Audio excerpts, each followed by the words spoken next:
Hello everyone and welcome back to another episode of Poppin Brown Girl. Today I'm way too excited. I have my girls Kelly and Sadiqa of NewDigz Consignment sitting with me today at the mirror table. I am going to jump right in because I need to hear all about their story, how they met, how long they've been in business, and so much more. So without further ado, welcome Kelly and Sadiqa. Hello ladies. Hi.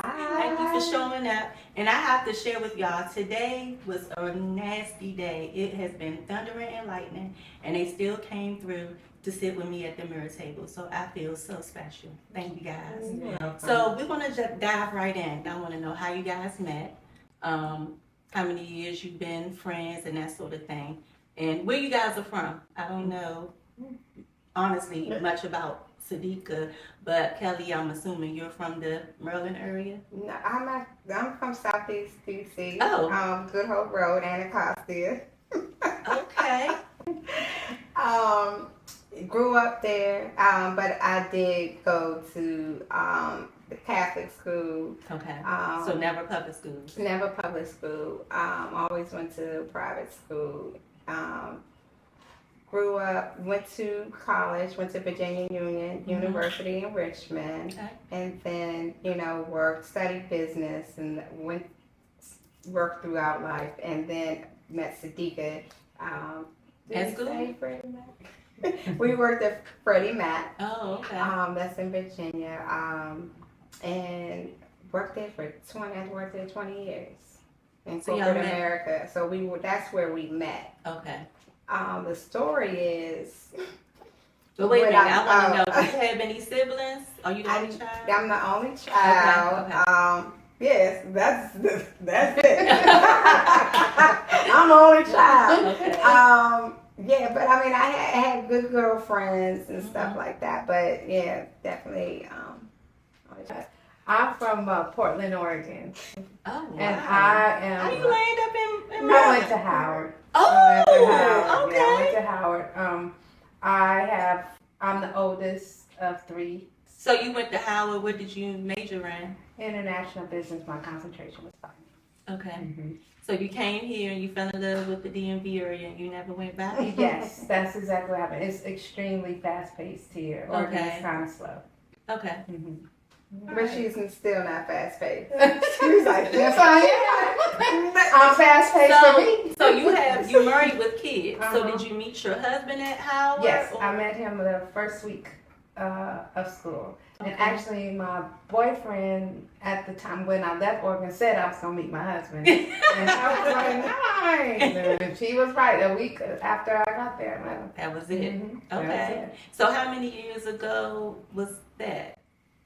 We've been married for 22 years. Okay, So congratulations. we probably maybe 7 years before that. So we've never split or anything. We've been That is together. awesome. That's a the whole blessing. time. Mhm. Wow. Both of you guys, and Kelly, you're married too. How many years you been married? This is my second marriage. Oh. Girl, I be thinking you've been withholding some information from me. I got layers too. I do layers. have layers, but that's just not a conversation. You just, But yes, this is my second marriage, and I'm Okay. 16 years in, Oh, which is great. Mhm.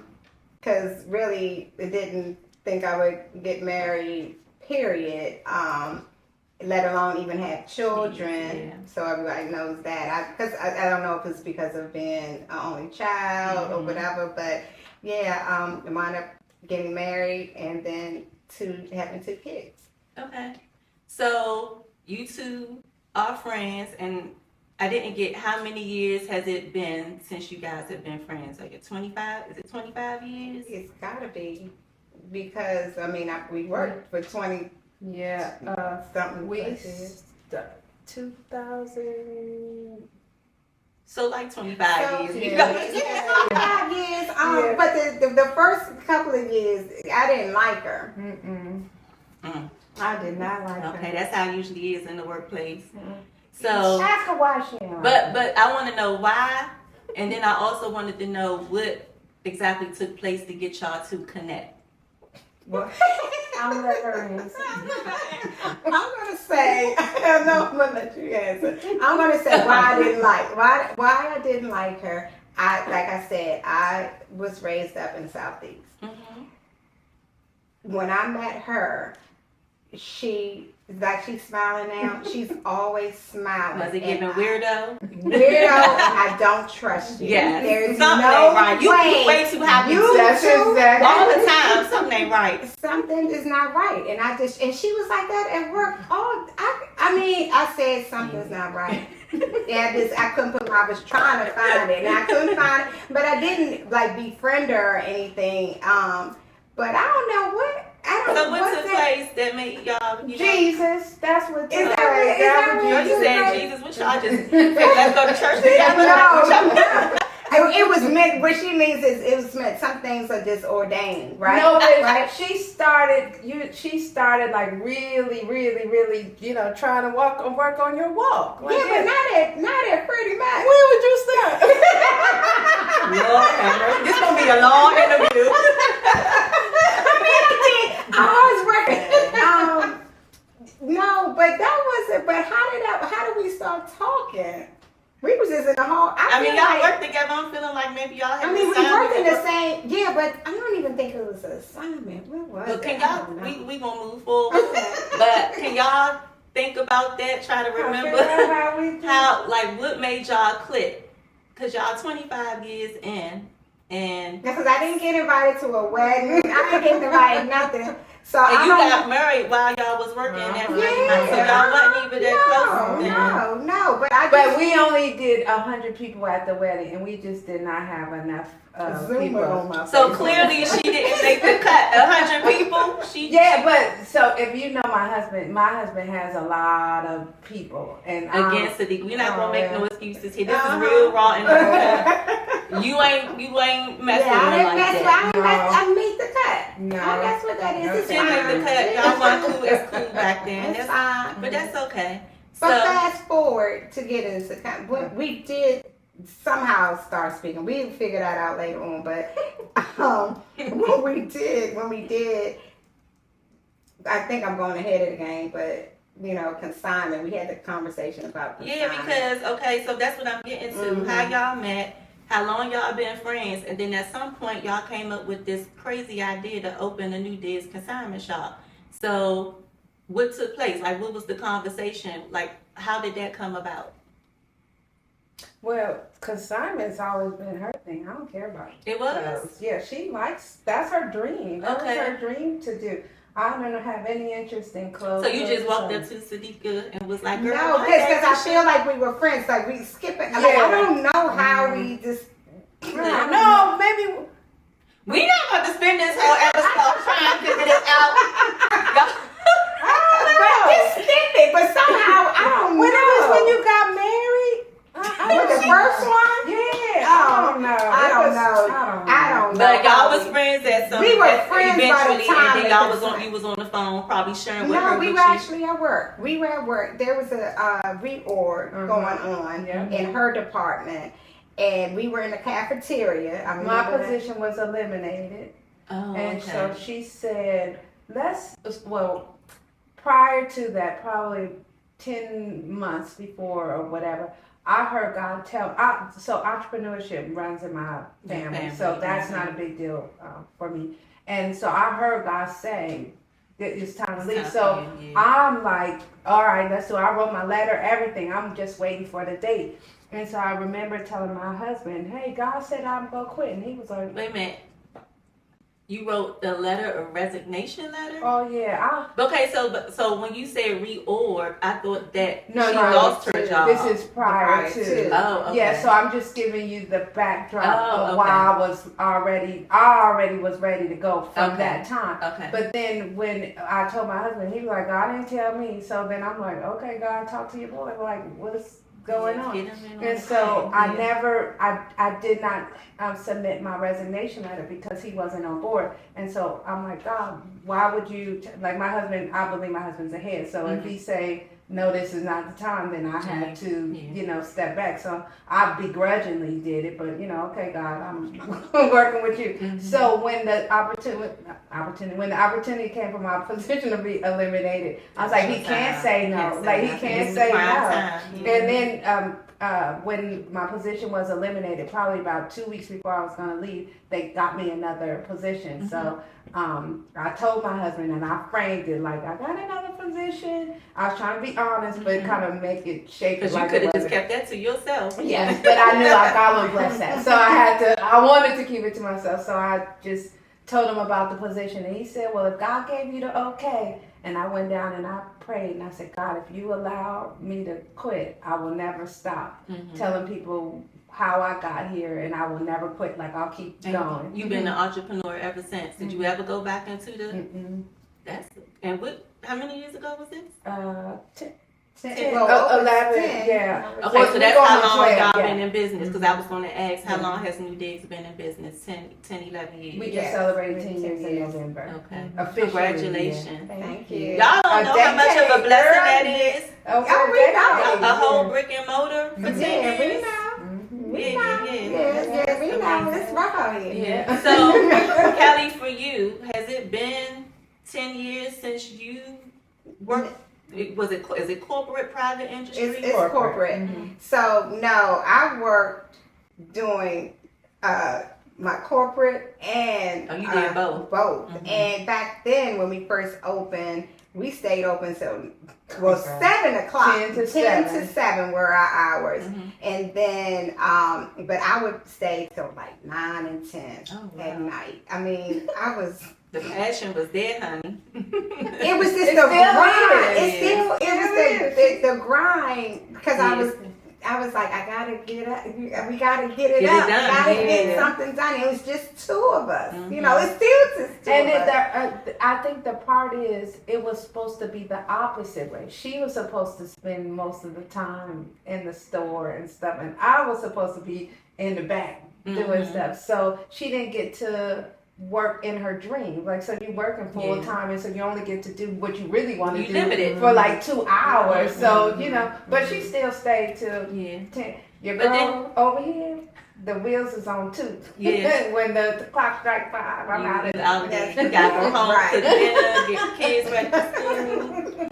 So with Kelly, so so you work corporate, but eventually you left corporate. This is 2 years. This is a 3rd year. When did I do that? You quit right after COVID. Was that after COVID? Okay. It was after so COVID. What made you quit? God. But that's what she was waiting for the whole time, for her release. And I didn't. And he was like, no. You need that money. I want to ask another question, but you done put God in the mix, and I don't play when it comes to God, so I think I'm going to let that be. But I did want to ask, do you have any regrets of leaving corporate? No. Okay. I don't. And I say that, and I know this will probably go ahead, but I say that because when I did, I heard him say, you better leave. And I was trying to say, well, I'm going to get a bonus. My bonus is coming in March. I need to stay at least to get the bonus. I'm glad I left, put it that way, because then I found out my father was sick. And then so you didn't even let the bonus keep you. The money didn't matter to you. I think I wanted it. I think I got it somehow, didn't I? I think I got it, but it was nothing. Like it wasn't worth it. It wasn't even after taxes. It was nothing. So I didn't. But that's crazy how God works in mysterious ways, because it's like that happens, and then you find out about your dad, which means that you were able to spend more time with him. Yeah. Because when you're in corporate, that they have control over your life. Absolutely. I mean, I was able to do so much. And you the only child. So to close the store and do what I needed to do. And luckily, there might have been a couple of people out there, they know who they are. But luckily, our community that we built, they understood. So they didn't come and say, oh, they closed again. Or, how we can be, as consumers or something and thinking people don't have things going on in their lives and not being sensitive. Because I would just close the store. So, being in business with a friend is a beautiful thing, but it can also be complex. So, how have you, Kelly, and Sadiqa managed to be in business for 10 years without any breakups? Like, what's the secret? Knowing what your strengths are, we completely and different. stay there. Like I don't step over on her line. Like, and we learn from each other definitely. But she knows what I do best. I know what she does best, And we don't try to don't do- cross over. Yeah, like you're No. not gonna see me doing TikToks. You won't see it. I don't mean, you do might TikToks. reels like you. I might do a little one because she busy. We ain't did one in a while, and we need something. So I'm like, okay, let me do something. But you're not gonna see me trying to. Yeah, that's her life. That's her, and I love that she loves it, and she's gonna continue to do it. And I don't love it, but I don't mind doing it. So, you know, sometimes in business, you got to do stuff you don't like. But I am the person that's been the chosen one to do that because But I I'm don't mind computer doing stuff. I'm all computer stuff. Like I love that part. I'm Okay, doing like numbers. The new clothes and the numbers. She likes the numbers. I like That's that. all she likes. She Spreadsheets, likes to right, tell me, scenario. look, these numbers not looking right. So then I got to get back and shucking and jiving. That's a real. Oh, that's a really good thing because majority of the times, it is always a conflict. Something don't work. Y'all end up not getting along. You know, it's always Breakup. We had one of our I say it loosely mentor, but we're a part of NARTS, which is a National Association Retail and what's the T? Thrift professional. Thrift Professionals. So we're a part of that group, and the gentleman in the group, he said, "Y'all not gonna make it." He said, "Friends, Yeah, not making." you're not gonna make. I mean, said it. Yeah, that's why I'm trying to figure the secret. I mean, y'all shared, but I'm like, it has to be more because I'm sure people try. Like, I just would rather do it alone. I would get help, but I just don't know if I can do it because of my personality. Our personalities, as you see already on the podcast, are totally different. but I mean, again, it's that's doing what you know how to do and doing that and staying in your lane. But also, I would say, we mentioned it earlier about being ordained. Like, it's just like a marriage at this point, right? And if God puts it together, no man can put asunder to it. Basically, keep God first. Yeah. You know, because I heard us quite a few times how y'all pretty much stated that you listen to God, you listen to God, you listen to God. And unfortunately, a lot of people that go in business with friends don't keep God first. So I think that's the secret. God. Right? Yeah, So. yeah, I would agree. I would definitely agree. And it's like you said, it's like a marriage. I feel like when people get married, you're gonna have your days when you have your issues, and you work them out, and God rewards you for that type of thing. We all trying to get rewards. And 10 years in business is definitely a reward to your obedience. Yeah. So it all is making sense because I'm like, how was they in business for so long? How are they still friends? They ain't never swing on each other. She not even going to. That's saying Y'all again. never argued or none of that. Like, I don't even I know think y'all we probably had had a disagreements, of course, disagreements, but but y'all- no. I mean, she's nice nasty. You know, this is why nice, this is. nasty, like a sarcastic type of nasty. But see, Like with it's me hard, but then being last, being the only child, I don't care. So it just works. Like when she tries to be nice, nasty, I just like, oh, okay. Now that is not true. I just get quiet. I just get real quiet. You don't get quiet. Why I don't get quiet? Yes, I swear this whole we ain't even deep into the interview yet. you do not get. You get quiet when you're mad. Yeah. Yeah, that's what I'm no. But What you when talking you about? when you want to say something, she grunts and makes all kinds of faces. I just laugh and at then be this like, one because you don't never know what this one gonna say. And when you guys see on anything, I've seen it for the first time too. Like it's not rehearsed. So you just don't know what she gonna say. So sometimes I'm laughing and I'm like, I can't believe this girl just said that. But that's always been her. And I just be like, oh well, we going. That's what we going. So she get us into a whole bunch of stuff. And I'd be like, girl, I heard they just said we doing this. This happened all the time. They just asked me what the sale is, and I'm like, I don't know. I didn't know we was having a sale. And I called Kelly. We got a sale. So I mean, it's just still like not an argument. I mean, like I said, we don't. I don't argue. think we care enough about what. Like, there's nothing. Like the title of who's like. Oh, we not in the title. No, we it don't matter. We janitor, we trash collector, sales assistant. We marketing. I mean, we whatever it takes, and and whoever could do it better, that's who's gonna do it. Or if you could do it faster, like we do filling, and we just fill in wherever. we do that with. That's a secret, but I don't know. We do that with customers. That's a good one. We do that with customers. A good match for real. Like just listening and paying attention, because I know for me, for my listeners who don't know, I have a boutique called Poppin Proud, and I started 6-7 years ago.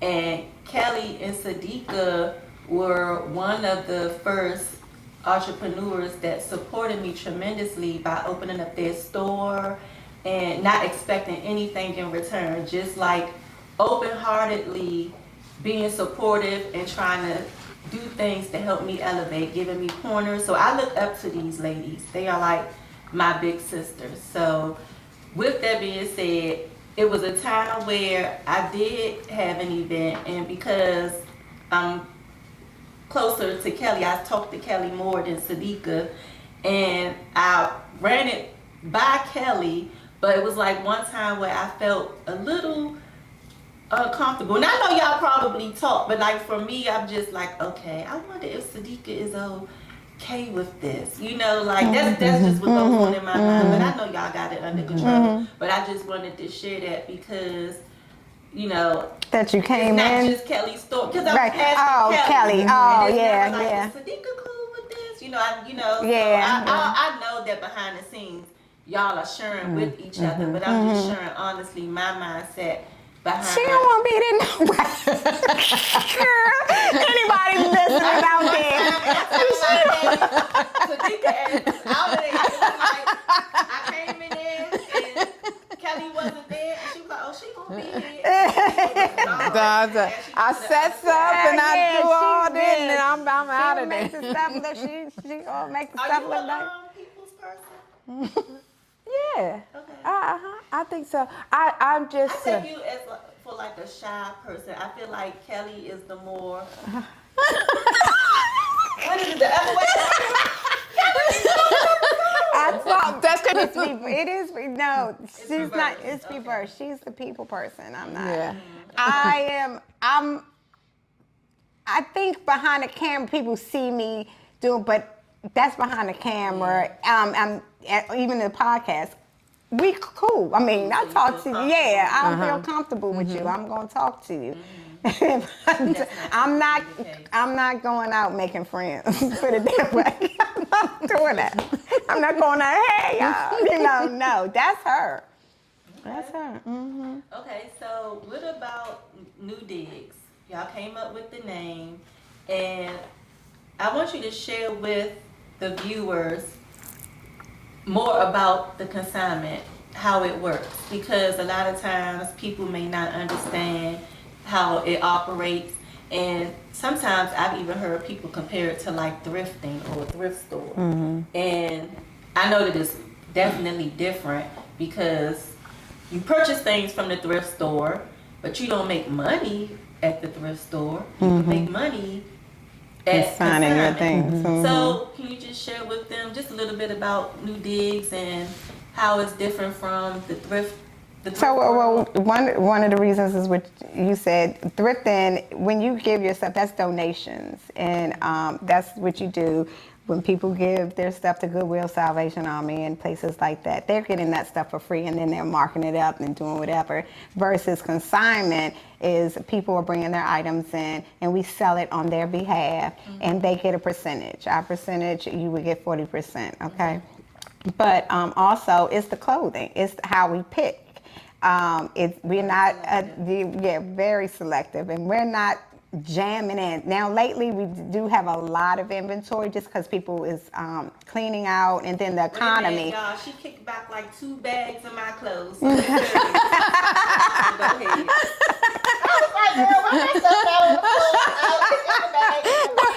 Everybody does us like that. That's what's so funny. Everybody does us like that. My girlfriend, our girlfriend Tammy, I'm gonna replay that video. She did. I got her on video That doing was that. funny. I have a video of her She's doing so that. extra. I do. It's so funny. But so we have to be selective. We can't take everything, and some stuff is really cute, but we just might have too much of it. It's no offense. It's size. Yeah, it's no offense. And unfortunately, people get offended. Yeah, if we can sell it, trust us, we gonna sell it. The only Yeah. reason why we taking it is because we don't believe we can sell it, and because it's only 2 of us, we don't have the capacity to. The space in the store. Oh, Yeah, exactly. yeah, That yeah, too. uh-huh. But consignment is a great way to find affordable clothing and find great pieces. If you like to dare to be different, because like you said, mentioned Poppin Chick, we have partnerships with other boutiques, and we have a boutique program where the boutiques bring their pieces in, and their percentages are different. And Much different. they different.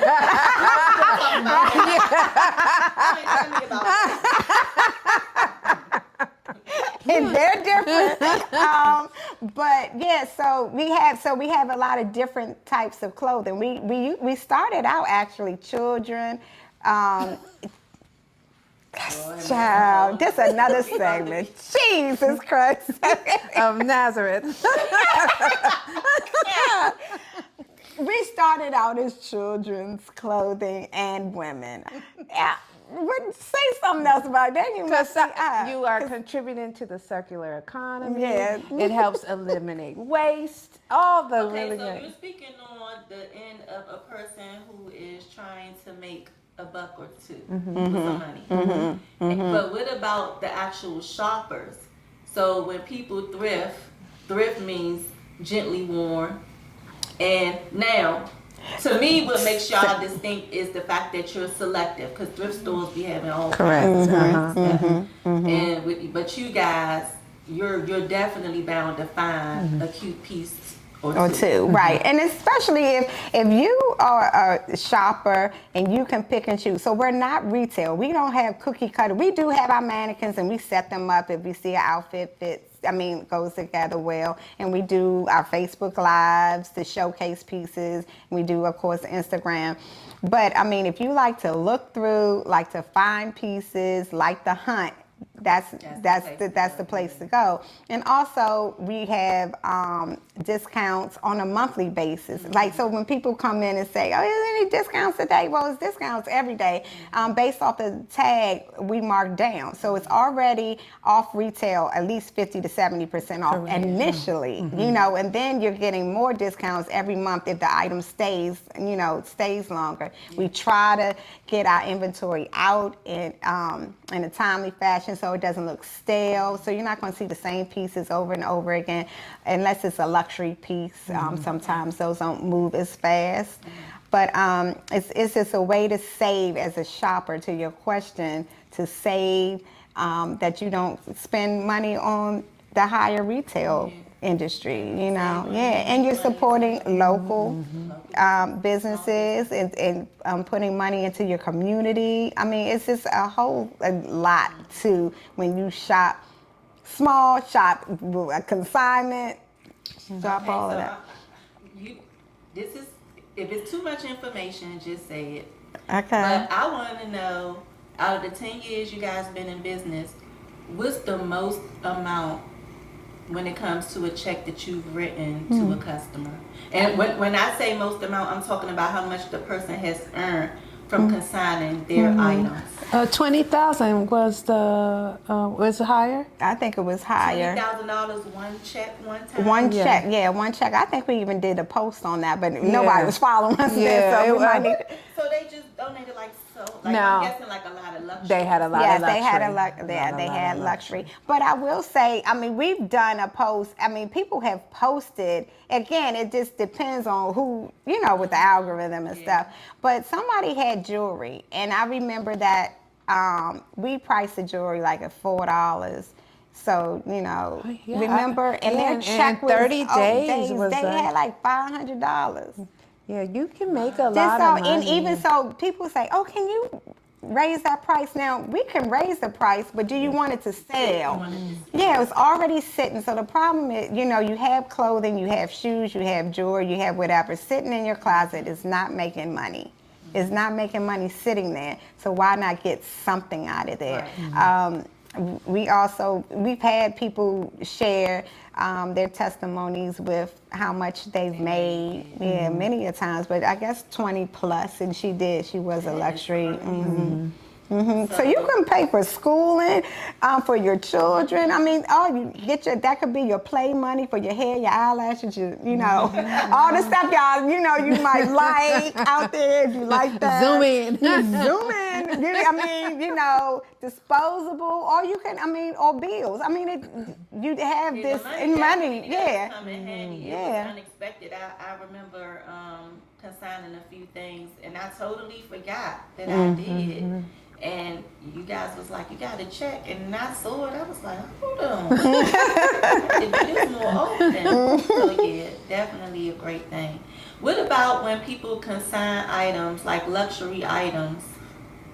Have y'all ever had a situation where somebody try to like consign like some fake Gucci or fake? Oh, we get it all the time. Oh, you gonna talk about the box. This I'm telling you, I'll never forget No, this. wait, I need a story because you know people be getting nasty. Like, what you mean my stuff ain't real? I paid $600. Most people know. Most They people know, though. that. They know they're testing us, and that's what I don't like. Okay, I don't like the testing because we give 100%, not 99, 100% money back guarantee. If you purchase something from us and it comes back, we haven't had any problem set something Y'all have recently. the system right when Yes. y'all check.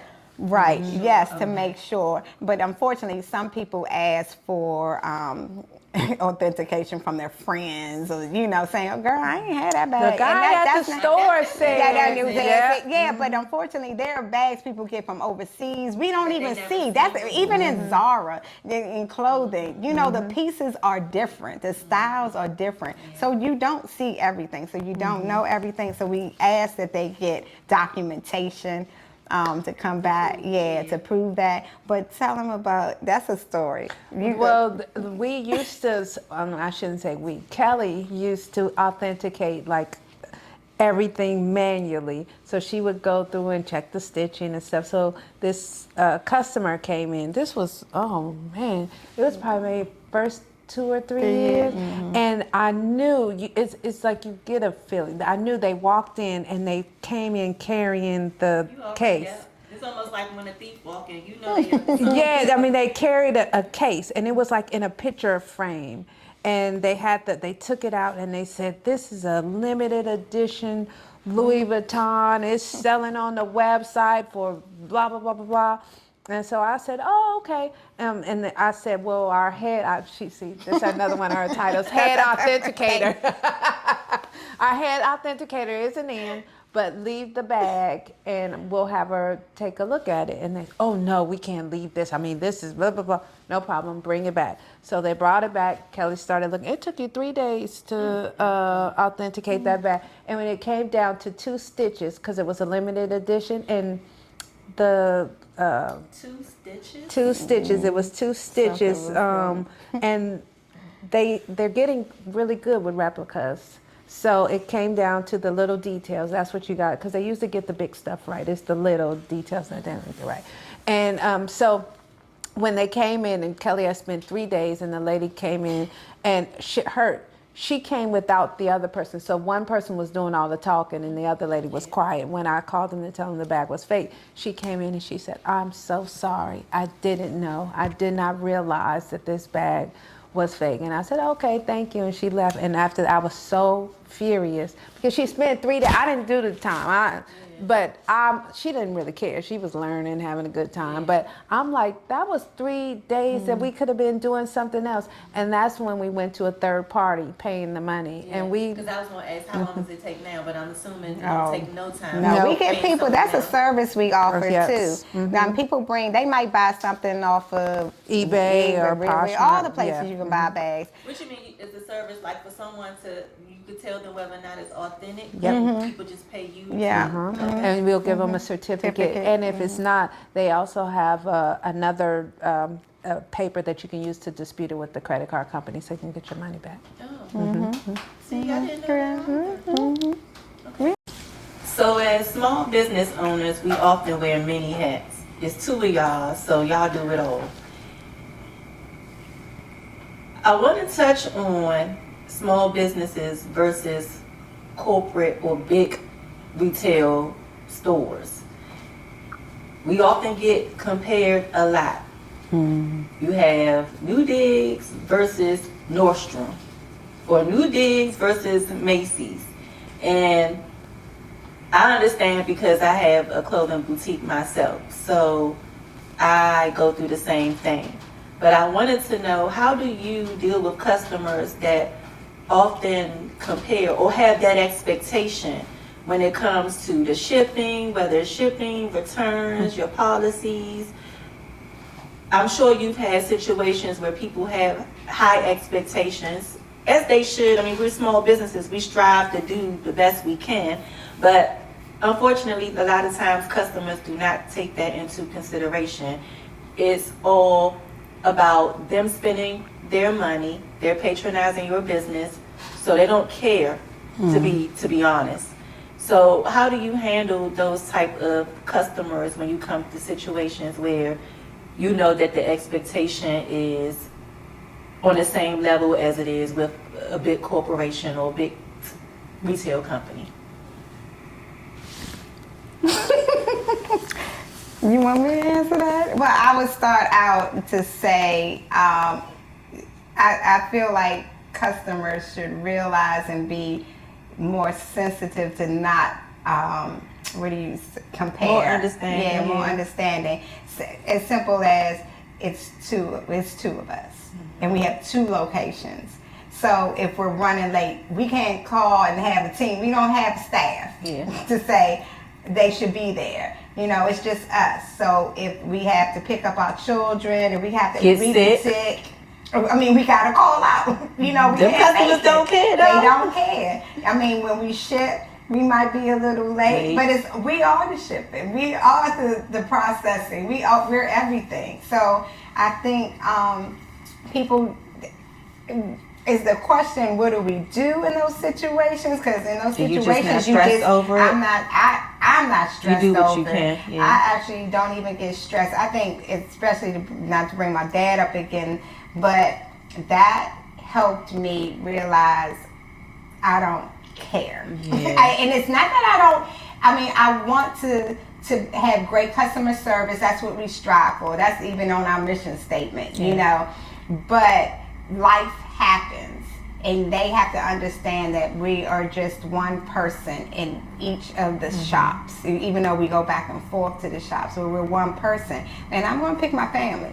I'm going to pick my family. I think the biggest thing or the best thing about it is our community knows that we're family first, and they accept that about us, and we try to lean on doing the right thing. So there are plenty of times where someone has come to the store to pick up, and we had to leave to go get our kids or something, and they say, I'm here, I was sitting at the door, and we try to make that right. So if that means we have to deliver it to your house, or if we have to give you free shipping, or if we have to come in early because we weren't there, we do that. So we try to make it right, whatever it is that we do, because we. But this is Poppin Brown Girl. Let's be real though, because there are customers. We do experience it. We do have a community. We have a great community. The majority of the people understand.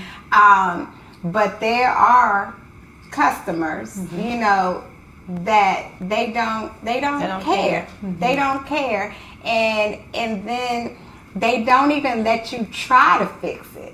So if you give me a chance, I probably would come to your house and drop it off. But they come Things that Nordstrom can't do. But but they come in and they accuse you right off like I meant to miss something. I did something wrong to do. I mean, you know, I did something wrong to you on purpose. Yeah. But that's not the case. And 9 times out of 10, we do try to rectify whatever the issue is. But that's what I don't understand about. Y'all, the brick and mortar, that helps when you talk about community, because you get to build that community with the brick and mortar. Unfortunately, for me, I'm just an online store, so it's not really personable. I mean, of course, a lot of people in the DMV area wear Poppin Chick apparel, but there are also a lot of people that aren't in the DMV area that wear it, and it's not personable. And it is definitely important for people to understand. I don't know how we would get them to understand. I guess if we have more conversations about it. But I think that it's important for consumers to understand when it comes to small businesses that we don't have the resources like these other big retail stores. And I understand you spending your money, and our policy may say 5 days or what have you, but life happens. We get sick. Our kids get sick. We might have to attend to our family. We might have some days where we just going through. Like, we are real life people, you know, it's only us. And a lot of times I just wish that more people understood that. But when money is involved, people don't care. And I don't think people will ever really, I mean, conversation definitely helps, but you don't understand until you are in our shoes. You can't understand it unless you're just one of those sympathetic people. But yeah, did I say sympathetic? I said it right. Empathetic. Oh, I said empathetic. No, it is empathetic. Oh, it's empathetic. Whatever. She sees it. Y'all be so all day. You're not correct. I'm sure she looked good. It sounds good too. Okay. Anyway, I don't think until they're in our shoes, you know, they would understand that, you know, because, you know, we can all get mad, like, oh, why the store not open? Oh, they say 9 o'clock. It's 9:15. Oh, yeah. You know, it's 9:15. They not here yet. But they don't ever, your first instinct is not to say, oh, I hope they okay. Nope. Why is that they don't not do that. everybody, even me, I've done that before. Like, why they not open? But I'm pretty good at saying, okay, you understand. that. Yeah. For me, I'm like, what does a person do after? So you messed up, or it didn't go the way you thought it should go. What does the person do after that? How do they rectify it? That's what I'm a big believer in. Okay, so what? You weren't late. But if I came to the store and I'm telling you I came, what do you do? Like, are you going to make, or do you just say, oh, well, come back next time? And I think my opinion is that we get it every now and then, but it's not as often. And if they are, they just saying it behind our back. Yeah, and if they do, I mean, and anyway, if they are like that, they're really not our customer anyway, because if you were, then you shop with us and you know that we wouldn't intentionally do it. You would give us the opportunity. So if you take that stance, it's okay. Yeah. There are plenty of other consignment shops that you can shop with, and we really want you to be where you're happy. I mean, I'm saying that sincerely. Like, we don't want, we've been in this 10 years. We don't want the stress. No, it is. I mean, we get people all the time.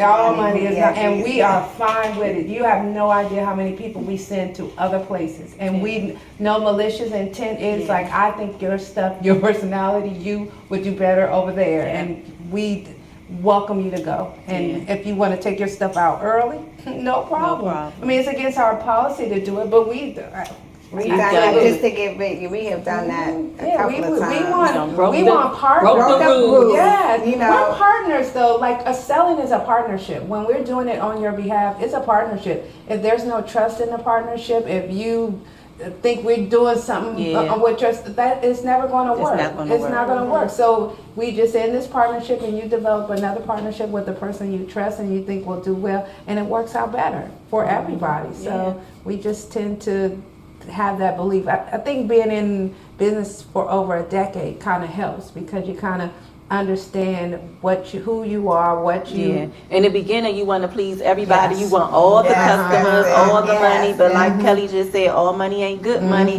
After a couple of years, you start to realize that. Oh, well, not even a couple of years, maybe a couple of months. But that is so true. And it's usually the person who comes in with already, I didn't read the contract, but can you just take a couple of months? It's usually the person who start out. And we start out, and unfortunately, we go every time, not every single time, but when we don't follow our policy at first, something always happens. And and then I've heard, we got a strict policy. It is strict. We gotta be strict, but if you really got to know us, we might, work something out. I mean, like if one of the things is we have 60 days.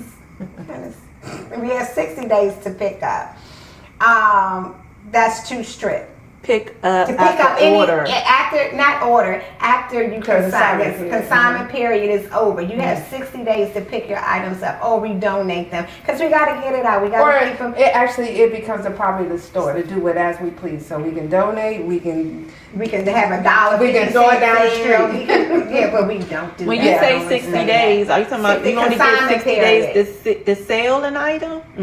So when people consign, they get 60 days, and if your item don't sell on the 60 days, we allow you to pick the items up. But most of the time, people don't come pick them up, and then they call us a year later and say, remember the girl called 3 years later and was like, I just want to know if you still got my, and you still had it though. I did, and she said, oh my God, you saved my item. I actually said, because I like clothes, I just, that piece, I knew that piece. It's just the right person that come in to grab it. Yeah, and I actually had it in the back. I mean, and it had her name on it. Like, I didn't want it on the floor. 3 years. It was 3 years, and it was actually, come to find out, her father gave it to her something. It was a beauty. That was a good experience. But people expect us just to have this stuff, and we don't have the space for it. So they get mad when they come back and say, "Oh, you donated my stuff."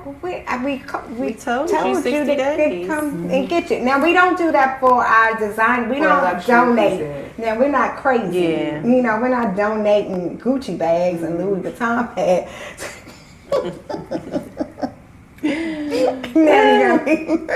But we don't do that. We don't do that. But the clothing, so I didn't know it was a limit.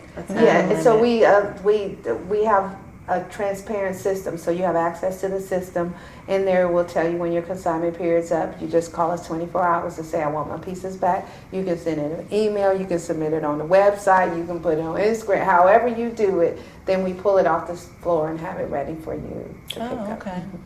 Okay. Wow. We were talking about the misconceptions or the expectations when it comes to being compared to these other retail giants. And I just wanted to piggyback on that, just to share also that from my experience, it's also complicated, because when you're going through something, a sickness or what have you, it's almost like it's expected for you to share it with your customers, even though it's really none of their business. So for me, it was a challenge dealing with that or juggling that, because I'm like, do they deserve to know? Because nowadays with social media, it's like before social media, everything was private. It's no one's business. But now social media has made it as though, like, when you have entrepreneurs, they want to share everything with their supporters. But we're not obligated to do that. But is also a challenge. I know for me, because if there is a delay, do I really got to tell this person I had to go to the emergency room and then I ended up staying 5 days? You know, like, how does that even work? Like, I say no. You don't owe anybody. So I feel like for me, I've lost a lot of customers because of not explaining. Because there has been times where I have not felt well, and I'm not posting weird clothes. You know, like that's the last thing on my mind. Like these are things that just happen, and you like, I just need the rest, and you don't think about that. And so when people's orders are late, they're, you know, being mean or talking to you any kind of way and that sort of thing. And it's like, I'm not going to tell them, but sometimes I be thinking I should, but it's like one of them things that I just got to still figure out on this journey. And I've been an entrepreneur for 6-7 years, so we're doing clothes for 6-7 years. I think it's one person. I mean, at a time, because, or one customer at a time, because some of your customers, or one of, depending on who it is, you might want to share it. Yeah. You don't know. That's God led again. Because I didn't tell everybody my father had cancer. I didn't tell my girlfriend died of COVID. Like, I didn't post that. Like, until, you know, maybe a one-time post. But going through that process, I wasn't saying every day. Like you're saying, I didn't want to tell them I was in the hospital, but you did a post a year later, or whenever, you know, that post, you said something to your community. This is what was going on. And it's unfortunate because of social media. You know, people want to know everything. That's the expectation now with small businesses. And that is another question that I had relating to, like, social media now. Is it, for you guys, has it been kind of overwhelming? And what I mean by that is the expectations. Once again, you know, there's a lot of businesses out here creating reels, and I'm not saying do what everyone does or there's competition or what have you, but you have to figure out what sets you apart from the next consignment shop, and kind of so that you can stand out. And so for you, has that been a challenge, you know, trying to figure out your niche? Like, what can I do today to stand out, to get people to see NewDigz?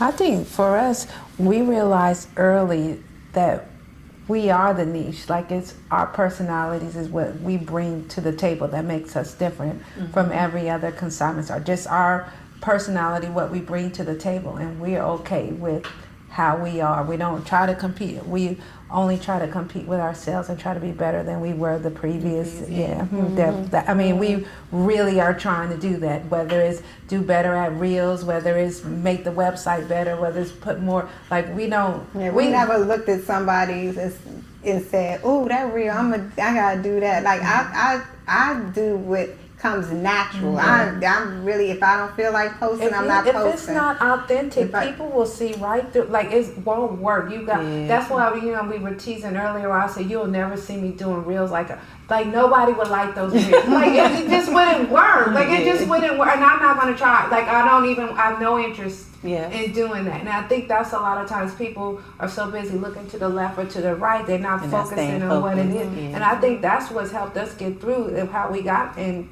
A decade later, because we were always focusing on what it was we needed to do, and we kept our heads down. I mean, it was times where, you know, sales were tight, COVID. I mean, that was a big one, and we.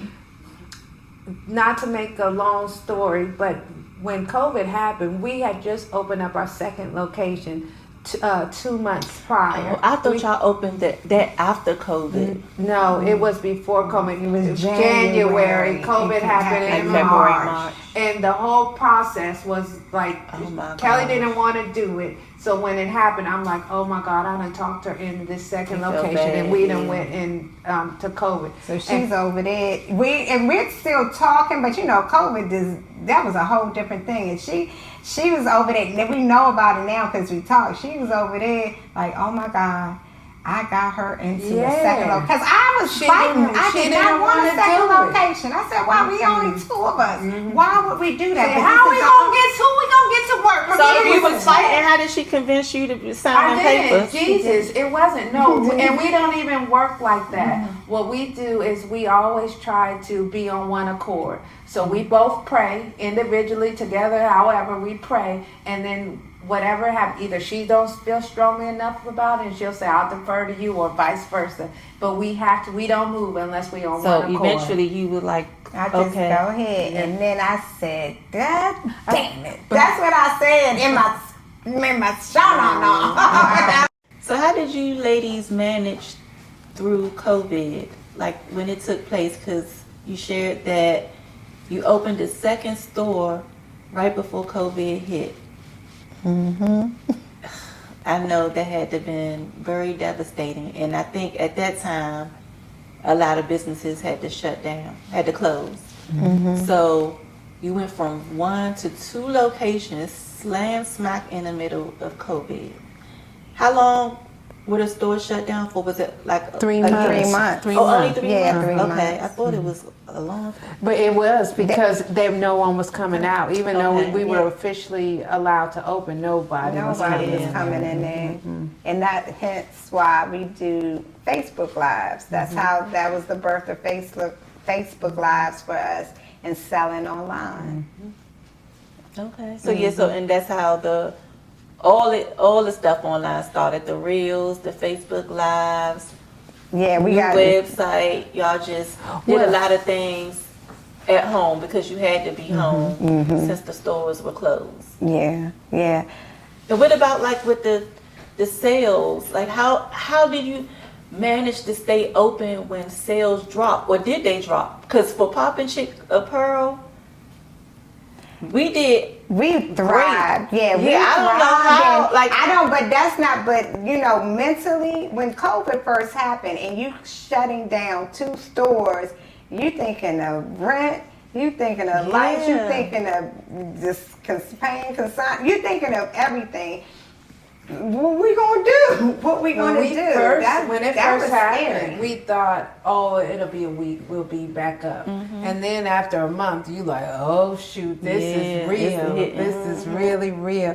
And I just remember feeling so sorry and saying, God, why would you do this? We prayed, like we asked you, because again, as we said previously, we want to be on one accord, and we prayed. So it was like, you told us this was what we were supposed to do. And I'll never forget, he said, do you trust me? And I said, yeah.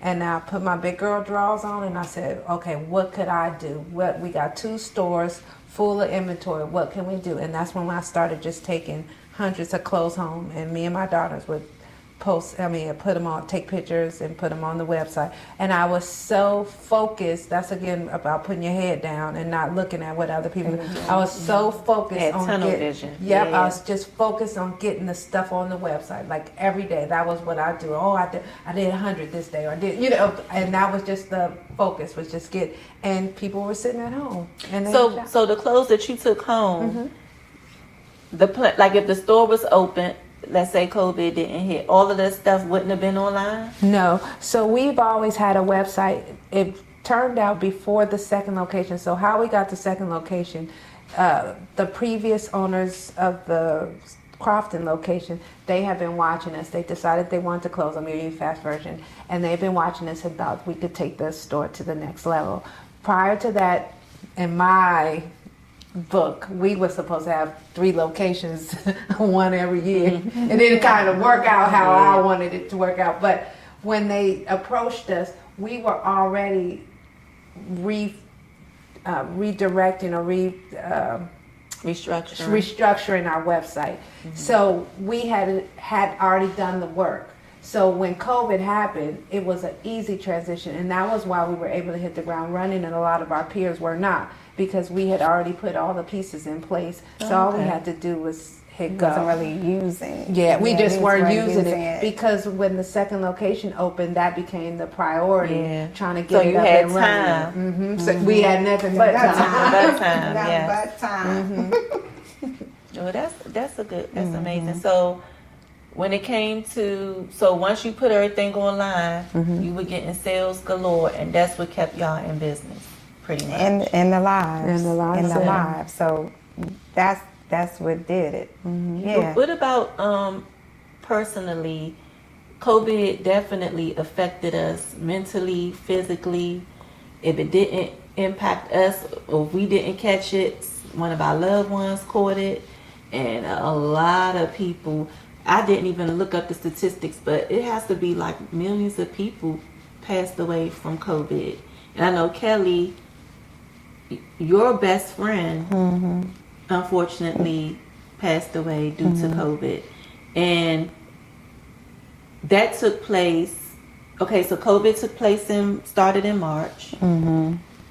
You opened a store. So the stresses of that. And then what month did your best friend pass away? So Kim, that was a year into COVID. Okay. So in the beginning, everybody was in the house, you know, no shot, no nothing, you know, everybody's in the house. I think when people started a little bit coming out, but people were wearing masks, so it was a year after. And then in COVID, I still to this day Don't understand it, but it was at a time where you couldn't visit. It was still So that you didn't time. get to see her. I not till she was really already gone. I did get to go to the hospital, and I did get to say, please, you know, come back. I got to do that, but I saw at the last minute. But and I also got to talk to her.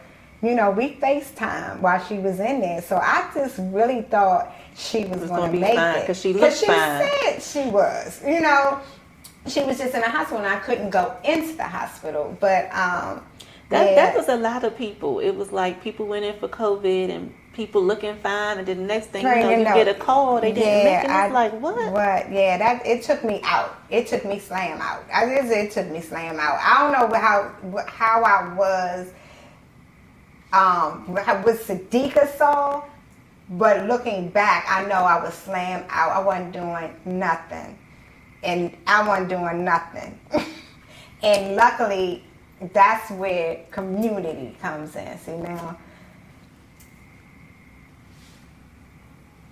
I'm sorry. That's where, when you build a community, because there were customers that came in, they said this place looks a mess, but I knew it looked a mess, but I just couldn't do anything. And they worked. They didn't ask for a free outfit. They didn't say, am I going to get some kickback later? They didn't do anything. They swept. Thank you.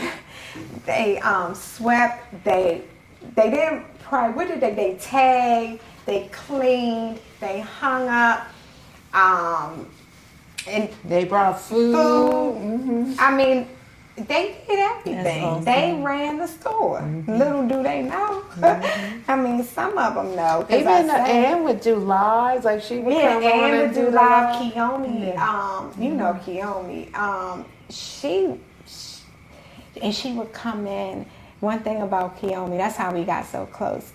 She would come in and she wouldn't talk to me because when we talked in the earlier segments, I'm not really a talker unless I really know you and like you and all of that.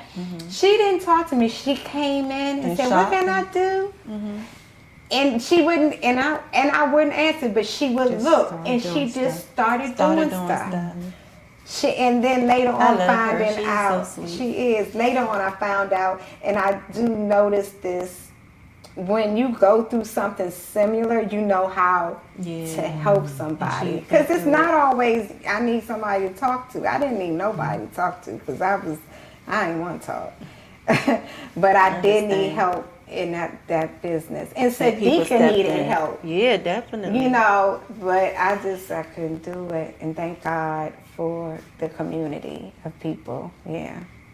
So Sadiqa, how did you handle it? You know, I know it affected you, but seeing her go through that hurt, I'm sure it had impacted you as well. If it Nobody did. ever asked me that before. She's not sensitive. I mean, didn't even think about it. I know you got to be the strong one, you know, but your friend is hurting. And so Well, I really don't. So, because remember, we're in 2 different locations. So, and she would hide. In my mind, I'm thinking you're there. No, I keep forgetting. Okay, we're in so 2 y'all- different locations. So a lot of it, I wouldn't know. Like, I wouldn't know she wasn't doing it. I wouldn't know that she wasn't okay. And it would be little glimpses, like she was doing a live and she just broke down in tears, and I'm like, oh my God, like, and then she's just like right before she said, I can't do it, and I'm just like, yes, you can, but I'm not thinking, like she really was having internal. So most of that it, grief, it just comes out of nowhere. and I don't think I've experienced grief like that, and I don't think that I experienced grief like that. If that makes any sense. Like, I haven't in the past, but I just think my personality type, so I didn't understand it. So I just did everything I knew to do. Like, what can I do to keep, to keep everything it moving. until she get up. And I kept going, you okay? She doesn't know how. She's that one friend. I don't know if you have a friend. That one friend that doesn't really know what to do. They want to do something, but they don't know what to do. When it comes to someone passing away, I don't think nobody really knows what to do. It's just awkward. It's like she wants to make you this, she wants you to be where you were, where I was. And if I wasn't laughing, like, she would call. And I wouldn't answer the phone to help her out. It wasn't to help me. I wouldn't answer the phone because I didn't want her to hear me crying. And like, she might be calling. I'm like, I'm crying. Let me finish crying. And then I call her back and say, hey, girl. But that's I always talk about grief, and you gotta check up on people you don't know, because we doing lives. I'm doing a funny reel, but then I'm hanging up and I'm bawling in there. Yeah, she would. And one day I said, I was talking to a customer, and we were talking about grief and stuff, and I said, well, how do I know? Like, because if I say, how are you? You say, I'm fine. I'm okay, and I'm going to the next. Because I'm different. If you ask me how I am, I'm going to go, girl, it was terrible. Nobody's never going, when grief, people not going to say, I'm not okay. And I didn't know that. So when she told me what to look for, I'd be like, okay, are you really okay? Or this just you saying? Or I would look and pay attention to the signs, because I didn't even have no idea what the signs were. But that was probably a year. Like, it had gone for, and I would be like, okay, now wait a second. Like, because she just, I don't know, you just broken is the best way to describe. Like, you can tell she was broken. It was nothing you could do. Like, but we would laugh, and so I'd be like, oh, she's okay. And then she'd be like, girl, I just finished crying for 3 hours. Like, I didn't sleep at all. And I'm like, man, I thought you were okay. So it was just a hard, time. But you just, do whatever you can to try to keep everything going until, she gets to a point where she will be okay. Such a great business partner. So you pretty much just you a believer now? you just step right on in. And that's what people have to understand. We have friends, but everybody operates different. You're not the consoling type, but you're going to step in and do what's needed to take the weight off of her. So, and then y'all have the community, which is the best benefit when it comes to having a brick and mortar. I know that the money and everything is great, but having that community is nothing like it. And so how are you now? Oh, And because it's because I could relate, not saying that, I've had grief or anything like that, but just going through life, because we are human, and life be lifing sometimes. So, and then we have these businesses, which is because you have people that have businesses that have corporate jobs, so they have a backup plan. But with some entrepreneurs like yourselves, this is your baby. This is what you have. We don't work, we don't eat. Right. And so when you go through those things, the stresses of not having a backup plan, but you need that break. You need to keep still. You're grieving. You can't function. So that's a lot within itself, the worries of that. And then sometime later you lose your dad, Kelly. And so it's just like back to back. You got the COVID, you got the store, and again, what seemed like was a bad decision, I'm sure it turned out to be a blessing. We actually doubled in sales. See? But at that time, It didn't seem seem right right. because you opened in January, COVID hit in March, then your bestie passed away. Then I'm sure by that time y'all definitely realized that the second location was like a good idea. But then Did we? it's what, like I think you just learned that yesterday. Well, but the reason why we said it, all jokes aside, is because it would be so much easier with one. Both people are at one location. We wouldn't have to split up. Split up, yeah. Close one store, door work close. two one Yeah, day, I mean, you Y'all know. ever thought about hiring an extra person? We've been trying to keep our expenses low yeah. because it's just so You just never know with this economy. It's just so Yeah. unpredictable. But one of the things that I'm really proud of is that when we first started, we left corporate America with 401ks and stuff like that, and we gave all that up. And so, what was it, a year or 2 years ago, we started our retirement plan. I'm really excited about it. Like, from the beginning, we were never intended on being a small business in the sense of mom and pop. It was always going to be grandiose, and we were going to have plans and stuff. So that's one of the things that I'm really proud of, that we actually have a retirement plan. That's and we good. got different things in place because it was always meant to be a business so that we can leave an inheritance for our children's children. That was the main, That's reason. good. And you can't Leave a leave them your legacy, job. Yeah, you can't leave them your job. They don't want. Nope. We didn't want our job. Yeah, they don't want it either. Yeah. And definitely, that's good, because that is one of the things that I thought about when I asked you guys to come on. That was definitely one of my questions towards the end. Your goal for NewDigz, because it's more than just consigning and making the money and things like this. Y'all built the community, your family now, and so I'm going to ask it later. I hope I remember, but down the road, what do you foresee when it comes to NewDigz? You guys are going to retire, and you're going to leave the legacy to the kids. Like, what have you instilled in them? I know sometimes when I come to the store, Kelly's kids are there helping, doing the reels and all kinds of stuff. So I see that you guys are already, have the family involved. And so I do want to know, like, what's the plan that you foresee with NewDigz in the future? Well, I guess you could just tell me now.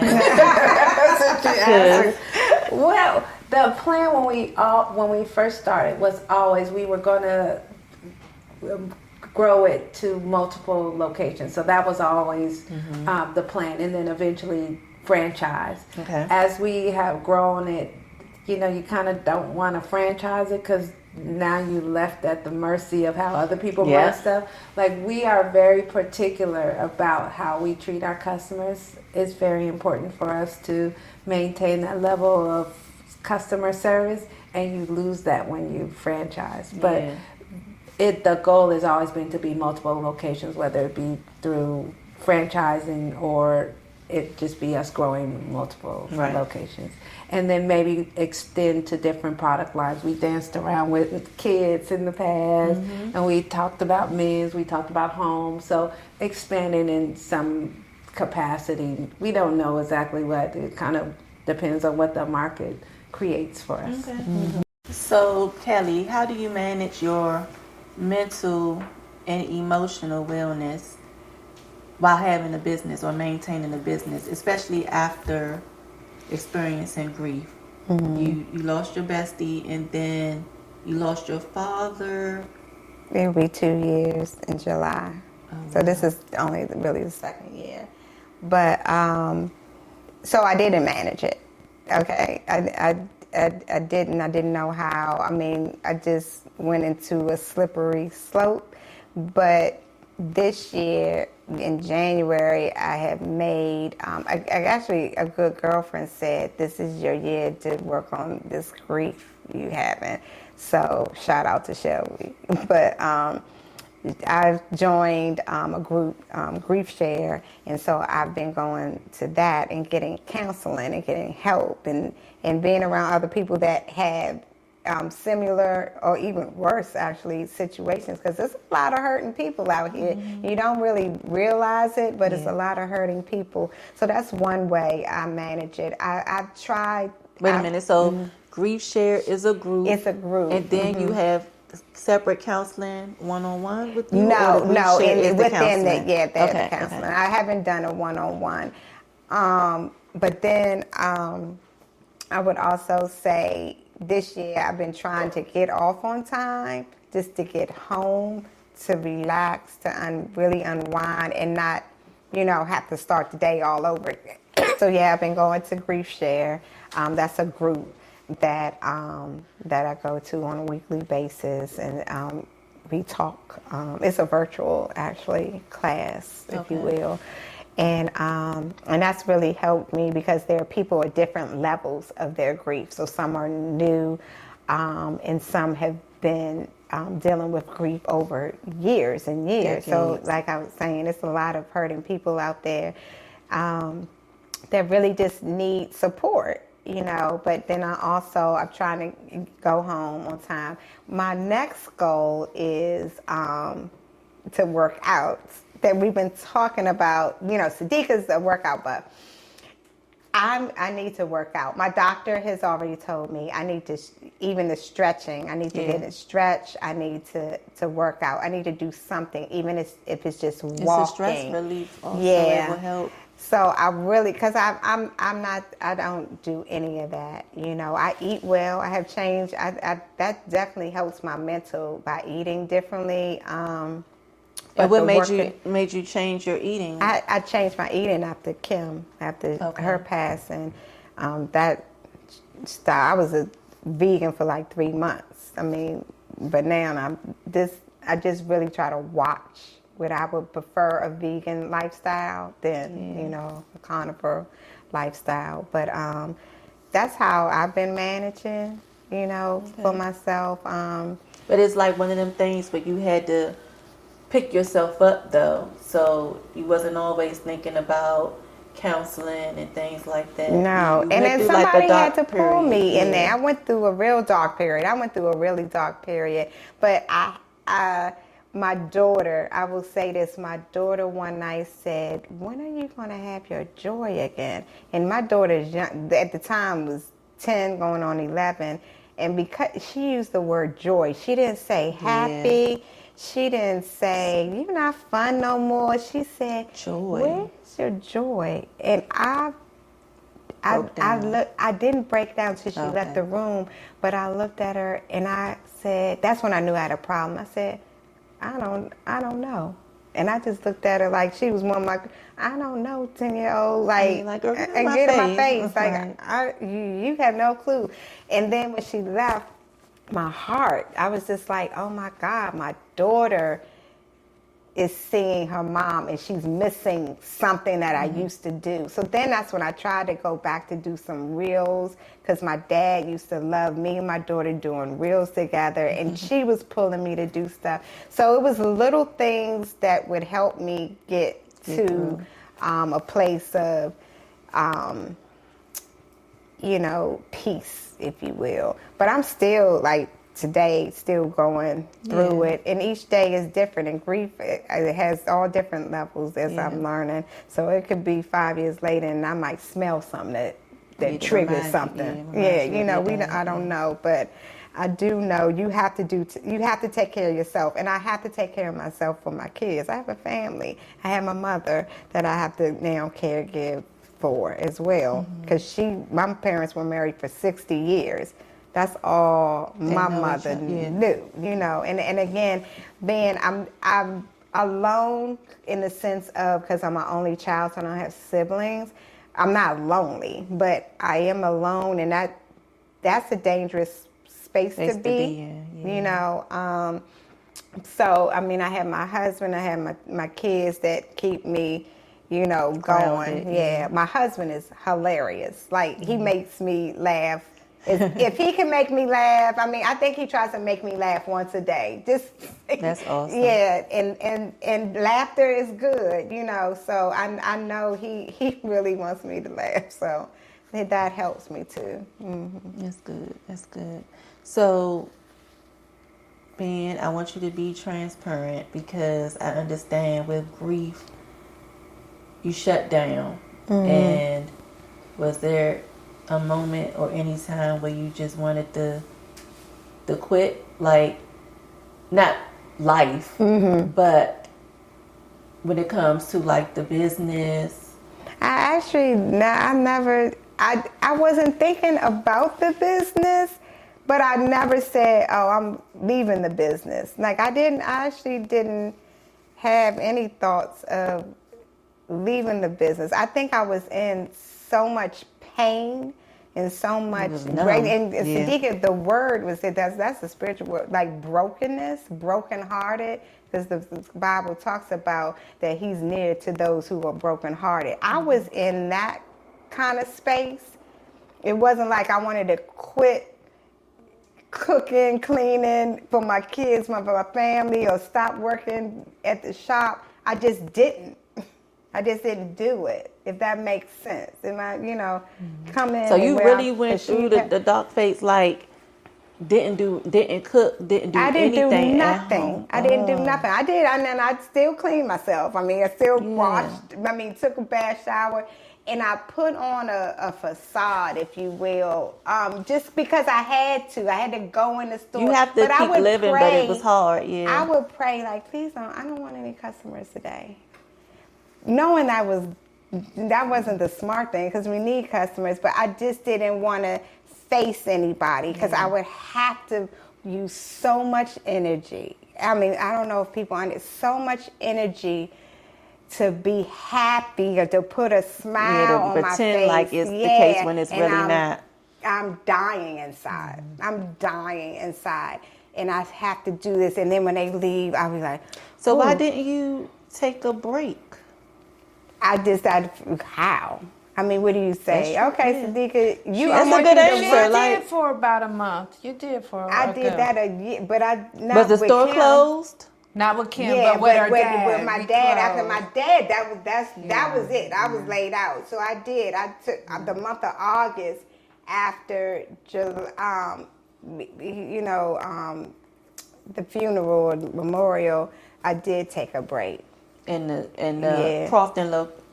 I don't know what she did. I just went back. You have no clue. Yeah, I mean, I knew how she could manage it. I mean, basically, you closed. So they one both store. were still open. Okay, because I'm thinking if we just tried to make sure one store wasn't closed longer than the other. So if there's 5 days in a week, I just would go here for this 2 days. Then the other one, I go there to you just try to balance it because you got consigners at each. So it's not fair to close one location and then it'd be dumb to take all the clothes from one. So you just try to make sure that you got equal time, if that makes any sense. That makes sense.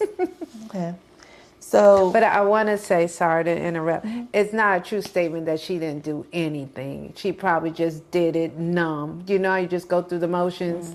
So, cause she did like the blackout, like you did stuff, but she wasn't really in your did stuff. normal she did state. It not. I mean, you gave herself a little bit of credit. She did do something. It just probably was numb as she was doing it, and she probably wasn't in it. You know how you just do it. You drive down the street and you remember, oh, how did I get here? That's probably what she did, but she was doing stuff. Well, I'm glad to hear that you didn't want to just give up and quit. And I'm not talking about life. I'm just talking about like the woes of being an entrepreneur, because some businesses look at their business as like a stress. And so for you to not look at it in that way is definitely a blessing. But I think a large, and you correct me, but this is her dream. Like, this is what she wants. Like, this is her dream. So I think that's the difference between people who just go into business because, I see such other and people such, doing it. doing, like, this is what she really wanted to do, like what she's always wanted. So because of it, you don't give You up don't on never that. have that yeah, thought. you don't have your thought on that. Yeah. That's just my opinion. Oh, look at Sister Sadika stepping in. Oh. So when it comes to grief and being in a dark place, we have entrepreneurs out here that go through the same things, like life be life and sometimes. So what advice can you share with them if they feel like giving up? I would first say entrepreneurship is difficult. So if you're going in thinking that it's always going to be peaches and cream and no hardship, then that's already the mindset that you already going to fail, because it's hard. You know, not even if you don't have any deaths that occur, I mean, it's still hard. You have ups and downs. And just like we didn't know COVID was going to come, or we didn't know about this economy that's happening now. Like you don't know what's going to happen. So I would definitely say hardships are there, but I guess my advice would be always to somehow find God in the situation and to pray and to believe. If you already had a belief in your dream or in your business, you have to continue to go. I mean, unless God tells you to pivot or do something different. But I would also, my advice would have a strong support system to find that. I mean, we're lucky. I mean, we know our partnership is, unheard of. Yes, So is. we're lucky in that there are some people that are running a business by themselves.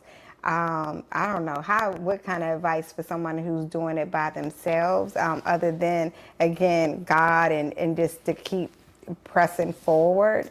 But somebody by themselves, because I don't know how somebody would do, and I'm not even saying just consignment, I'm just saying entrepreneurship, doing some by themselves. Even though I know brick and mortar costs, there's still a lot of perks to having that.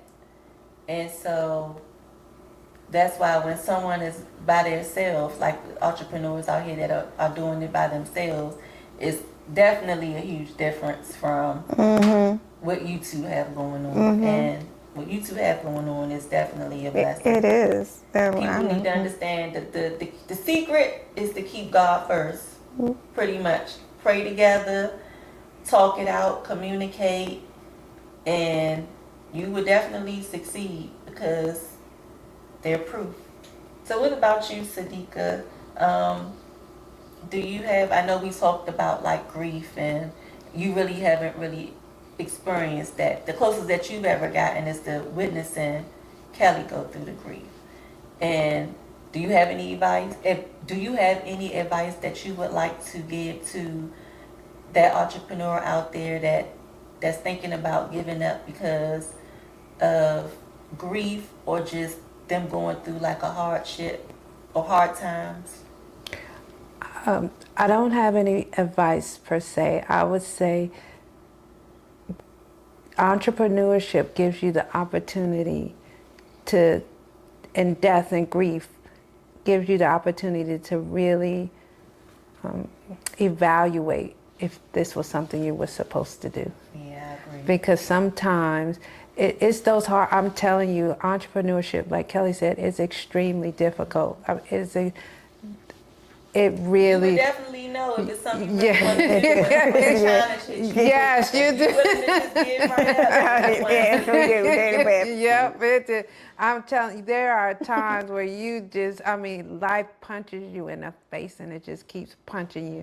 And the level of effort it takes to get back up, it's different for somebody who's meant to do it. You know it. You just get up. It's just something you do. So if you find that you're in a business that you feel like giving up, maybe this is a good opportunity to decide if you were supposed to be doing it in the first place.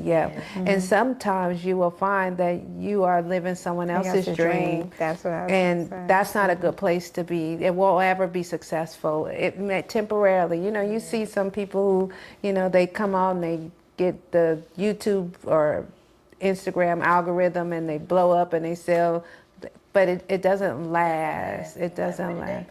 And if it's not meant for you to do, like, you find what is. Because it's unfortunate, because somebody could look at their, they look at us and say, oh, they not the flyest, they not this, they don't even go out, they not in the limelight, they not in the it places or with the it crowd, or whatever DMV, you know how DMV is. And they probably like, oh, I could do that better. We get people all the time who think they can do it better, and we like, I mean, by all means, there's a lot of people out here in DMV. We could all win. That's my thing. We can all win. Yeah. But like we say, our secret sauce is us. Our secret sauce is how we do. Our secret sauce is that we're welcoming to all. Like we don't have no. We not. No, I know. Like, y'all have really helped me tremendously with my businesses. So, and the fact that you just never expected anything in return is just, that's not really usually the case. So I just I think that's unfortunate. Like I am a believer, and even before being an entrepreneur, just supporting. Like, and sometimes that does not mean I gotta buy something from you. I show up, a repost, a share, or whatever. I mean, showing up. That I don't think people know showing up. I know this is at the end, but while one of our first events, it was just me and her. And Sabrina. And it was horrible. I mean, it was horrible, but we laughed. We did facial. We did facials. It was one of our. There's somebody. Yeah. We've always been about building businesses and other people. We've all, like, that has always been a big like deal. Collaboration. Yes, I mean, being a blessing to other people.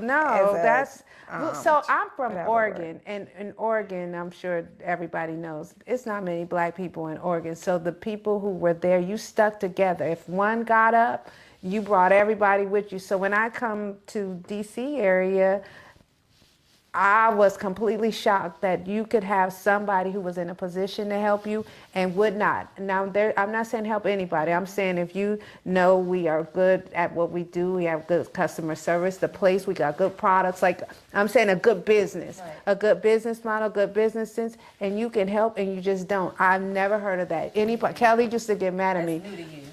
Never heard of it. Kelly would get mad at me. People would come in the store and they would ask me questions about starting a consignment shop. Not even just, and I would tell, and she would be like, shut up. And I would be like, what's the problem? I didn't know. Because my thought was, one, you can't replicate what we bring. I can tell you every single thing we do. You are not going to be able to execute it in the manner we execute, because how we execute is who we are. Because I'm from Oregon, she's from Southeast. Like, you can't replicate that being who you are. So I can give you the blueprint, but it doesn't matter. You can't use it. But it's the background of you helped. Like, anything I could do. And again, it doesn't take money. It's a share, it's a send an email. Oh, this person over here, did you know they selling, I don't know, they got fixtures on sale at this place. It doesn't have to be money. It could be just word. Oh, let's go support the event. You don't even have to come shop. Support the event. Tell your friends about them. Maybe you have a person who you might not be a shopper, but you have friends who are shoppers or good consigners, or just there's other ways to do it. So I guess at the end of the day, you have to know that indeed, summing up what you say about advice, it's 6 million people in Maryland, at least last time I checked, is enough for all of us. We don't have to compete. We all can coexist. No, that's what I was we can coexist. We don't have to compete. We can sell 12 shirts. Most of the small boutiques is buying 12 items. Maybe, you got a big blowout and you might buy a dozen, 2 dozen. We can sell that. Like, you can sell your 12, I can sell my 12, and we ain't touching the same people. So it's enough. We don't have to be oh, if I, competition. yeah, I mean, there's many times where we'll be selling stuff and we say, oh, we don't have any more. I've seen you do it where you say, NewDigz, I saw NewDigz had one over. Like, yeah, it's one shirt. Like, Yeah, really? I mean, really, the fear, that's the thing. That is one of the biggest things that businesses, entrepreneurships have. They have a fear. They have a fear that somebody's going to be better than them or do something better. Why is that fear? It's like even win-lose. I like, can't you win. You can, even if someone is what you think is better, you still can win. Like, I mean, so I don't, if the fear makes you do, Cruddy stuff. yeah, cruddy, malicious, and all that stuff. That's I'm sure what fear you guys does. dealt with it all in the DMV area when it comes to other boutiques and things like that. I mean, y'all been in the game. Yeah, and we're even over 10 years. consignment, so I don't even We understand. we the didn't boutique even stuff, but understand that why we would get it for competition with the boutiques because I'm we like we don't even consignment. wanna buy it. Like, I don't want a whole bunch of new stuff. We will never. Our business model is not a- consignment. We will never. We buy and then we work with boutiques and we have partnerships, but it will never be more than 5% of our business. Like it's not. That's not what We're we not do. there to take anybody's business or do anything. You know, we want to help. You know, and coexist and collaborate and really collaborate so and not much just do it better just for the together. brand. You Yeah. know, and not just say, oh, I collaborate. People say it all. That's what I pride myself in. I get a lot of people to come to me and say, wow, thanks for showing up. And I'll be like, what? It was not like I'm like, what? And they like, no, thank you. We're so much better together. I don't think people understand that. We're so much better together. We can get so much further. If we like one of the things I used to tell Kelly is like we all sell boutique stuff. That's a sweater, right? Individually, we would pay, let's just say, because we're only buying 6. You know, you buy clothes because you're only buying a small dozen, you pay more. Well, if all the boutiques in the area had some kind of consortium and you said, okay, we're going to buy 150, and of course it's going to be a lower price, and we selling these at $40. That's it. Don't you go lower. Don't you, because you're trying to outsell. This is what the price is. We set the price. Why we all can't go together and sell it? We done tripled our prices. We got lower income, and then if The more pieces you buy, Yeah. the cheaper it is. that's right. But that will And do that with, I mean, you know, you do that with people you trust or whatever. But, you know, and then as a boutique, you want to be different. So that's why you make your own thing. So like nobody gonna make them pants. Nobody can do that. Nobody can do it. Even if they looked at it, they still gonna. It's not gonna be the same. It's not gonna be the same. If they do duplicate it, it's just a difference. On Yeah, how I mean, you wear it. it's So how many you wear it. It's your different- style. It's, I mean, that's just like, I mean, we see with, you know, overseas and said they take your stuff and they replicate it, right? But it's the quality ain't the same. Y'all not using the same materials. Y'all not. Man, I wish I could. I think it's somewhere in here when I made that first Poppin chick dress. Oh yeah, I remember. And we went to China and we got our hands on the dress. The quality was not good, and then it didn't even say chic. Like, what is this? So again, It's going to be different somehow, some way. So, you know, just everybody, you know, do what you know to do. You know, and be your authentic self. That's where you're gonna make the money. That's where your money is, when you're being who you are, when you're contributing what God gave you, because He gave and you. I will agree to that because I could attest. With Poppin Chick, when I first started, I had no plans on being a boutique at all. I wanted to have my sweatsuits. I had my logo and just get my logo embroidered on shirts, pants, whatever, embroidered on the heat press, the vinyl. So I was doing that, and then I even started getting into like the sewing and the custom stuff. But for whatever, well, I know the reason. If I say but for whatever reason, but the reason I did switch to boutique because it was quicker. It didn't take up as much as my time because I'm having to make every piece, every sweatsuit, versus me just getting wholesale. They ship it to me, and I just put it in the bag and go. Now, a few years later, I'm reverting back to the what I original. was doing originally.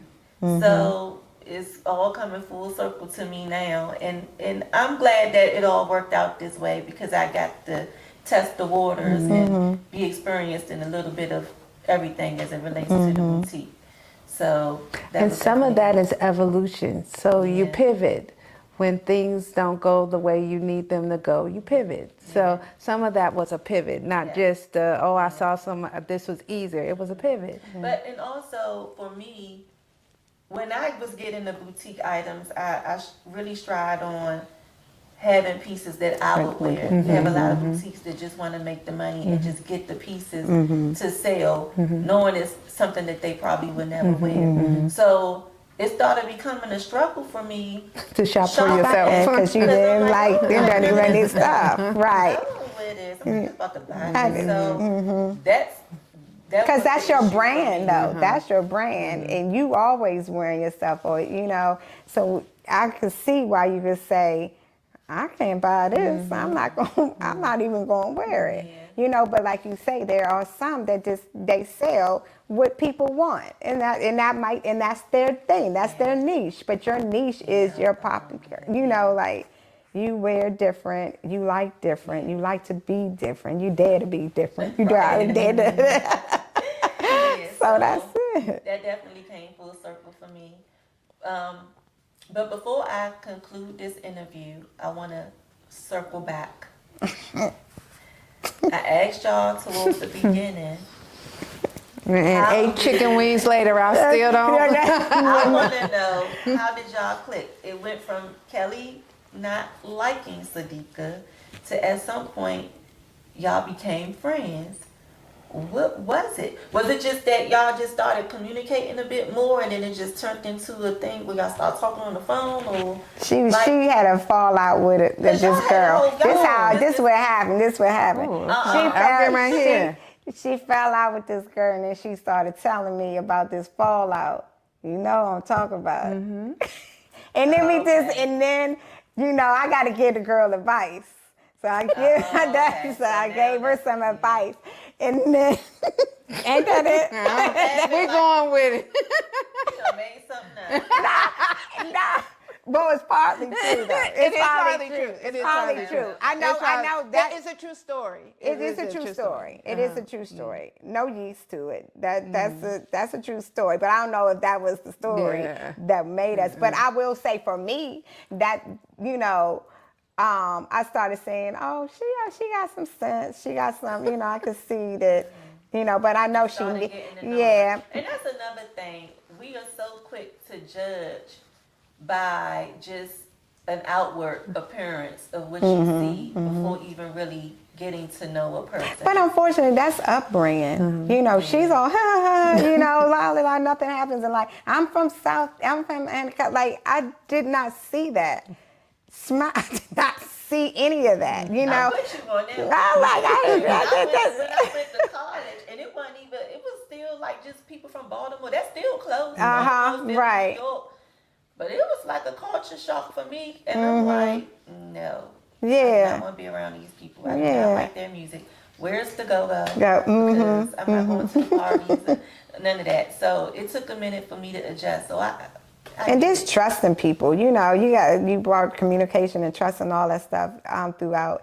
But, you got to build and you have to go through some things or see how people react to some things to even know if you really want to be around them or even bring them into your circle, into your life. That's how I am anyway. I'm not I just don't need friends to have them just to say I gotta, what they call it? I'm so old school. When y'all have a lot of friends? A posse. Posse is old. You said old school. I know, but I would say posse. But maybe a clique. No, you know what they say now about, my girl, what they say. I'm going to think about it later. I'm like, damn, Keita, I said it was this. But yeah, just to have them, just to say, I got my fan base, or whatever. This is my entourage. I think you need people who aren't anything like you. Where can my listeners find NewDigz? Can you provide them with your Instagram handle, your locations? You have 2 locations now. So can you share with the listeners how they can reach you guys? Yeah, that's NewDigz. NewDigz, as in zebra. So NewDigz on Instagram, Facebook, and TikTok. We're not heavy on TikTok, but we are there. And then our flagship store is at 5724 Crane Highway, and that's Upper Marlboro, Maryland. And then 2227 in Defense Highway, right across the street from Fat Boys. Everybody know that's the, you know, Fat Boys are known as. They Oh, either know yeah. those restaurants, but we're in that shopping center in Crofton, Maryland. And you can also visit our website at NewDigzConsignment.com. Okay. And so you're open Monday through Saturday, but closed on Sunday. Yeah. So 12 to 6 5 days a p.m. week, 12 to 5. Oh, 12 to 5. Okay. Oh, and you can do our lives. Oh, yeah. We have 4 lives a week. Okay, on y'all, so they Facebook. have Facebook Lives every Friday? We had, well, that's my Tuesday, Friday, Wednesday, Tuesday, Wednesday, Thursday, and Thursday. Saturday. Every day? Saturday. Tuesday, Wednesday, Thursday, Saturday. At different hours. You can check out our stories, or not stories, but you know. That on just sounds Instagram. like a lot of work. It's a My lot hat of goes work. off to y'all. It's When you This concludes my interview with my girls, Kelly and Sadiqa. It was a pleasure speaking with you ladies. And was please don't let this fun. be This was your fun. last time coming to the mirror Oh, table. God, come back. Cause it's gonna be so many other topics to touch on. And I definitely be It inviting was you. nice. We loved it. Thank you for weathering the storm, literally, know. because Thank it was pouring down out there. And I just you. said, oh, I know Kelly's about to I text know and you- say, let's reschedule. When I pulled up, I was going. Be like, never mind. I ain't getting out this car. But I thank you. I appreciate you guys. And I wish you the best of luck. Many, many more years to come with NewDigz. I pray for great things. Thank you. Okay? Thank you. Thanks again.